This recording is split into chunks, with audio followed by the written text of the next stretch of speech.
হয়তো নহ'ব পাৰে মোৰ আই সবাতোকৈ শুৱনি, তথাপি আপোন মোৰ আই।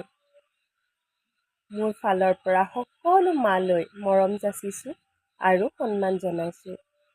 পৃথিৱীৰ আটাইতকৈ সুমধুৰ শব্দটোৱেই হৈছে মা। বুজা শক্তি নহও তুই, মুখত অস্পষ্ট সুৰত ধ্বনিত হোৱা মা শব্দটিয়ে এগৰাকী মাতৃক দি যায় অফুৰন্ত আশা আৰু অনাবিল শান্তি।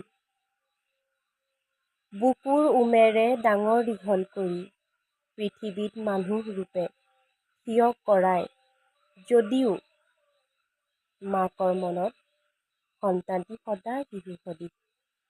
নিজৰ দুখ যান্ত্ৰণাক আওকাণ কৰি সদায় সন্তানটিৰ ভালৰ বাবে চিন্তা কৰে।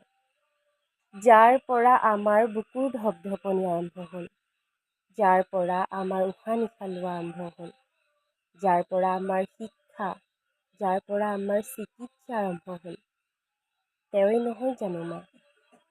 সেইকাৰণেই কয় আই সমান হ'ব কোন, নৈ সমান বব কোন। সূৰ্যই যেনেকৈ গোটেই দিনটোত পোহৰৰ বিকিৰণ কৰি থাকে, ৰাতিৰ আন্ধাৰক লাইট, মম, লেম্প আদিৰে পোহৰ কৰি থাকে, কিন্তু মাতৃৰ অবিহনে গোটেইখনেই আন্ধাৰ।